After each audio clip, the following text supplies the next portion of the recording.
Have you ever read the Gospel of Mark and felt a sudden jarring jolt of confusion when you reach chapter 11? Picture the scene. It is the final week of Jesus' earthly life. The tension in the dust-white air of Jerusalem is absolutely palpable. Passover pilgrims are flooding into the city by the tens of thousands, swelling the population to bursting. Jesus is walking along the road from the village of Bethany toward the great city. And the text tells us a very simple, very human detail. He was hungry. Seeing in the distance a fig tree and leaf, he went to find out if it had any fruit. When he reached it, he found nothing but leaves, because it was not the season for figs. Then he said to the tree, "May no one ever eat fruit from you again." And his disciples heard him say it. For centuries, this deeply strange, seemingly out-of-character moment has been a stumbling block for readers of the Bible. Skeptics, philosophers, and critics have pointed to this exact passage and scoffed. They ask, why would the Son of God throw a temper tantrum at a helpless plant? Why would a divine being, who supposedly holds all wisdom and compassion, cursory for not bearing fruit when the text explicitly states that it was not even the season for fruit? It feels petty. It feels irrational. It feels like a tired, hangry traveler lashing out at nature. But to read this text through a modern, Western surface-level lens is to miss one of the most brilliantly orchestrated, historically grounded, and devastating moments in the entire biblical narrative. Jesus was not losing his temper. He was not irrational. He was executing a perfectly calculated prophetic act, a living parable that indicted an entire religious system. To understand the sheer weight of what happens in Mark 11, we have to strip away our modern assumptions and dive deep into four distinct areas: first-century botany, ancient literary structure, the brutal economics of the Herodian temple, and the thundering echoes of the Old Testament prophets. Let us begin with the biological paradox of the tree itself. We have to travel back to the rugged, sun-baked terrain of the Mount of Olives and examine the specific agricultural life cycle of the Palestinian fig tree. Scientifically known as Ficus Carica, in the ancient Near East, the fig tree was not just a plant. It was a staple of survival, a symbol of national peace and a vital source of sustenance. To understand why Jesus cursed this specific tree, we must understand how it grows. The Palestinian fig tree has a very unique, highly specific biological rhythm. During the cold, barren months of winter, the tree drops its broad leaves and stands completely bare, a skeleton of gray branches against the sky. But as winter thaws into spring, specifically around March and April, which perfectly aligns with the Jewish season of Passover, something fascinating happens. Before the true broadleaves fully emerge to clothe the branches, the tree begins to produce small green early buds. In the Hebrew language, these early edible green nodules are called pagum, or sometimes tukach. These pagum are not the sweet, dark, mature summer figs that we usually think of. Those mature summer figs are called tantrum, and they do not arrive until late August or September. But the pagum, these early spring buds, arrive early, and here is the absolute, undeniable biological rule of the Ficus Carica. The appearance of the early green pagum is invariably accompanied by the sprouting of the leaves. They come together. In fact, the pagum often appears slightly before the leaves. Therefore, in the first-century agricultural mind, a biological law was firmly established. If you see a fig tree from a distance, and it is fully covered in a lush green canopy of leaves, it absolutely, undeniably, must have pagum hidden beneath that foliage. If it has leaves, it must have early fruit. Now, let us return to the road from Bethany. It is Passover season, it is early spring. It is not the season for the mature summer fruit, the tantrum. Mark tells us this explicitly to ensure we understand the timeline. Most of the fig trees on the Mount of Olives at this time of year would still be relatively bare, or just beginning to show the tiniest hints of budding. They would look completely normal for the season, honestly, barren, making no false claims. But from a distance, Jesus spots one specific tree that isn't anomaly. It is fully leafed out. It is covered in a majestic green canopy, standing out from all the other trees on the hillside. By displaying its leaves so early and so prominently, this specific tree was broadcasting a biological promise to every hungry traveler on the road. It was essentially screaming, "Look at me. I am advanced, I am lush, I am mature, come and eat, I have fruit." But when Jesus approaches and pushes back the magnificent leafy exterior, he finds absolutely nothing. No tantrum, which is to be expected, but utterly shockingly, no pagum either. The tree was a botanical fraud. It was a biological hypocrite. It was actively advertising a fruitfulness that it did not actually possess. The leaves were a lie, and this is the vital theological point that completely shifts our understanding of the narrative. Jesus did not curse the fig tree for being out of season. He did not curse it for being honestly barren. He cursed it for its deceptive hypocrisy. He cursed it because it used its leafy exterior to promise sustenance. But upon closer inspection it delivered nothing but empty branches. Keep this image of the leafy, fruitless, deceptive tree firmly in your mind, because it is the master key that unlocks the entire chapter. This brings us to the second massive pillar of our deep dive, the literary genius of the Gospel of Mark. If you want to read Mark like an elite biblical scholar, you have to understand his favorite signature storytelling technique. The author of this gospel is not just compiling a chronological list of events. He is a master theologian and a brilliant literary architect. Mark frequently uses a structural device that biblical scholars call intercalation.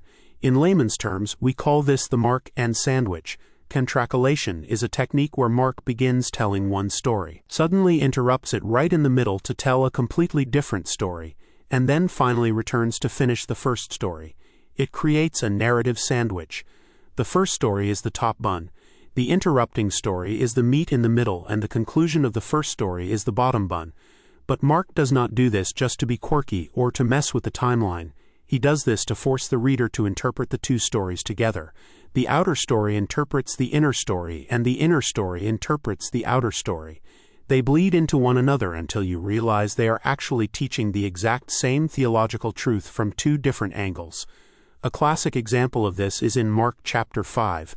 Mark begins the story of Jairus, a desperate synagogue ruler pleading with Jesus to heal his dying 12-year-old daughter. That is the top bun. But before Jesus can get to the house, the story is abruptly interrupted.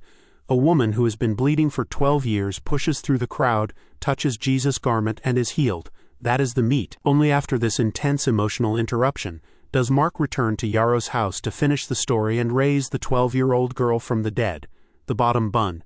By wrapping the story of the bleeding woman inside the story of Jairus' daughter, Mark connects them. Both females are tied to the number 12. Both require a desperate scandal as kind of faith. Both involve ritual impurity and the conquering of death. You cannot fully understand one without the other. Now apply this brilliant literary tool to Mark chapter 11. We have the most famous, the most devastating Markan Sandwich in the entire New Testament. Look at the structure. What is the top bun? Mark chapter 11 verses 12 through 14. Jesus approaches the magnificent leafy but utterly fruitless fig tree and pronounces a curse upon it. Immediately after this, what is the meat of the sandwich? Verses 15 through 19. Jesus walks straight into the magnificent, bustling Herodian temple in Jerusalem. He begins flipping the tables of the money changers, driving out the merchants and shutting down the sacrificial economy, declaring judgment on the institution. And then, what is the bottom bun? Verses 20 and 21. It is the very next morning. Jesus and the disciples are walking back along the exact same road, and Peter stops dead in his tracks. He points and cries out, "Rabbi, look, the fig tree you cursed has withered from the roots." Do you see the absolute brilliance of the literary architecture? The tree is the temple. The temple is the tree. Mark wraps the cleansing of the temple inside the cursing of the fig tree, so that you cannot possibly miss the point. They are the exact same story told in two different mediums. One is botanical, the other is institutional. The fig tree is a living, breathing metaphor for the first-century religious establishment in Jerusalem. Just like the tree, the temple looked incredible from a distance. It was covered in majestic, spectacular leaves. But to understand the true depth of the temple's corruption, we must move to our third point of exploration: the anatomy of the temple economy and the absolute tragedy of the court of the Gentiles. When Jesus steps onto the Temple Mount, what does he actually see? Let us reconstruct the environment. The temple in Jerusalem, massively expanded and renovated by King Herod the Great, was one of the architectural marvels of the ancient world. It was designed to drop the jaw of anyone who saw it. It was built with massive blocks of pristine white stone, some weighing hundreds of tons, and large sections of the sanctuary were heavily plated in pure, gleaming gold. The ancient historian Josephus wrote that when the morning sun hit the temple, it radiated such a blinding brilliance that you had to look away. From the outside, looking across the Kidron Valley, it was the ultimate leafy tree. It projected an overwhelming image of holiness, power, piety, and divine favor. It had all the rituals. It had the chanting choirs of Levites. It had the smoke of endless incense. It had thousands of priests in flawless pure white linen garments. It was drowning in leaves. But what did Jesus find when he pushed back the golden leaves and looked for the actual fruit of the kingdom of God? He found a system that was rotten to its very core. When Jesus entered the temple precincts, he did not go into the holy place. He was standing in the outermost perimeter, a massive sprawling plaza known as the Court of the Gentiles. This geographical detail is not just trivia. It is the entire point of his rage. According to the architectural layout of the Herodian temple, there were strict, heavily enforced boundaries of exclusion. At the center was the Holy of Holies, entered only by the high priest once a year. Outside that was the court of the priests. Outside that was the court of Israel for Jewish men. Outside that was the court of women. And finally, separated by a massive, intimidating stone dividing wall called the Sorek, was the court of the Gentiles. Along this stone wall were massive signs written in Greek and Latin warning any non-Jew that if they crossed the barrier, they would have only themselves to blame for their immediate violent death. The court of the Gentiles was the only space on the entire Temple Mount, the only space in the entire city of Jerusalem, the only space on the entire planet Earth where a non-Jewish person, a Gentile who loved the God of Israel, was legally allowed to come and pray. It was supposed to be a sanctuary for the nations. But the religious elite, led by the immensely powerful and corrupt high priest Caiaphas and his father-in-law Annas, had entirely hijacked this sacred international space. They had moved the commercial markets, often referred to historically as Annas Bazaar, directly into the court of the Gentiles. Why? Because it was incredibly lucrative. Every Jewish male over the age of 20 was required by biblical law to pay an annual temple tax of half a shekel. But the temple authorities decreed that this tax could not be paid with ordinary Roman or Greek coins, because those coins bore the idolatrous image of Caesar. The tax had to be paid using the Tyrian shekel, a specific coin known for its high silver content and lack of pagan imagery. So millions of Passover pilgrims arriving from all over the Greco-Roman world with various foreign currencies had to exchange their money. The money changers, operating under the protection of the high priest, set up their tables right in the Gentile court. They charged exorbitant, extortionate exchange rates, practically robbing the poor, the widows, and the faithful pilgrims blind. Furthermore, pilgrims needed unblemished animals for their sacrifices. A family might drag a perfectly healthy lamb all the way from Galilee, only to have the official temple inspectors reject it for a microscopic invisible flaw. The heartbroken family would then be forced to buy an approved lamb directly from the temple stalls at incredibly hyperinflated prices. And where were all these bleating sheep, sea-wing doves, and lowing cattle kept? Where were the deafening shouts of merchants haggling over exchange rates? Where was the overpowering stench of animal manure and the constant rhythmic clinking of silver coins falling into strong boxes? It was all happening directly in the court of the Gentiles. Imagine being a God-fearing Gentile, perhaps an Ethiopian traveler or a Roman centurion seeking truth, or a Syrian merchant drawn to the God of Abraham. You travel hundreds of miles to worship. You finally arrive at the only place you are allowed to stand. You drop to your knees on the cold stone to pour out your heart to Yahweh. But you cannot even hear yourself think. Your prayers are completely drowned out by the chaotic, deafening roar of a Middle Eastern livestock market and the greedy shouts of corrupt bankers. The religious elite had deliberately prioritized their own financial greed over the spiritual access of the nations. They had crowded out the Gentiles to line their own pockets. This is why Jesus does not just flip tables blindly. He quotes Scripture. Over the chaos, he roars a combination of two massive Old Testament texts. He says, "Is it not written, 'My house will be called a house of prayer for all nations, but you have made it a den of thieves'?" He quotes Isaiah chapter 56, which envisions a glorious future where God welcomes foreigners and eunuchs to his holy mountain, giving them joy in his house of prayer. The leafy, majestic temple was supposed to be a place of radical inclusion and mercy, bearing the fruit of hospitality for the entire world. Instead, it was bearing no fruit at all. It was just a corrupt, elite religious mafia hiding behind a veneer of gold and ritual. This brings us to the fourth profound layer of this narrative, the prophetic act, and the undeniable echoes of the Old Testament. When modern readers see Jesus fashioning a whip, overturning heavy wooden tables, and scattering coins across the limestone pavement, they often feel uncomfortable. They think Jesus is having a meltdown, momentarily losing his temper or abandoning his teachings of peace. But to a first-century Jewish audience steeped in the Torah and the prophets, Jesus' actions were not a tantrum. They were immediately recognizable as a highly formalized, deeply traditional sign act. In the Old Testament, when God's prophets had a message of severe judgment, they rarely just spoke words. They acted them out in bizarre, shocking, physical demonstrations called acted parables.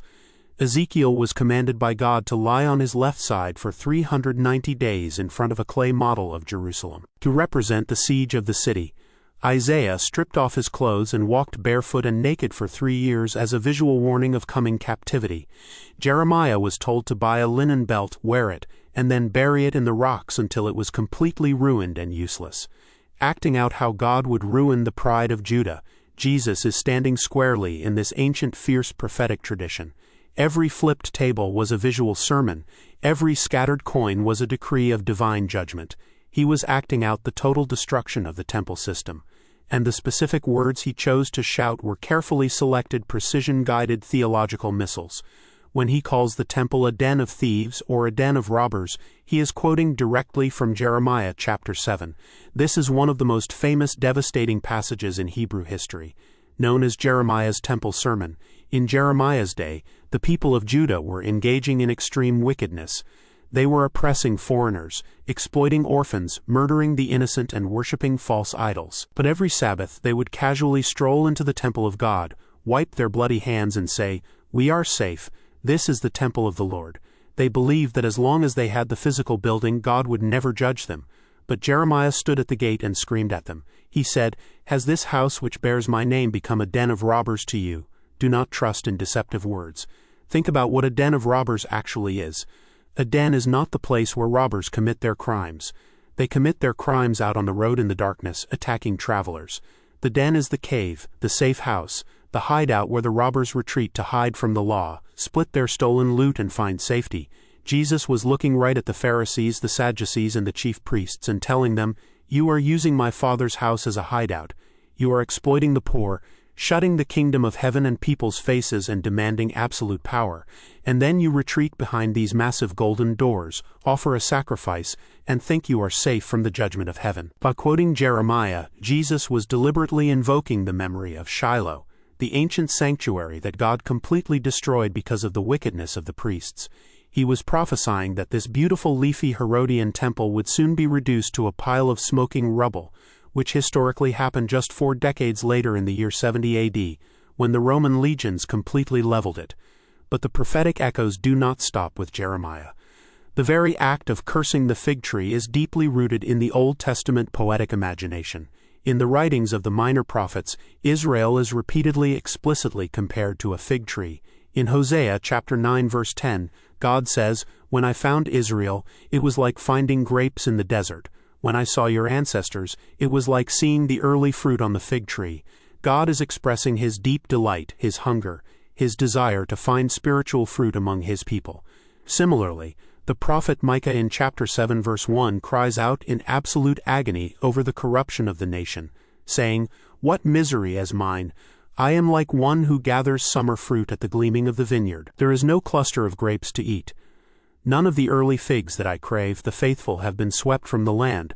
Not one upright person remains." Both Hosea and Micah use the exact metaphor of God approaching Israel, hungering for the early figs, hungering for justice, mercy, humility, and true worship, and finding absolutely nothing. Jesus, the incarnate Word of God, the walking fulfillment of every prophecy, was literally acting out the heartbreak and the judgment of Hosea and Micah. He approached the leafy tree of the religious establishment. He craved the early fruit of righteousness.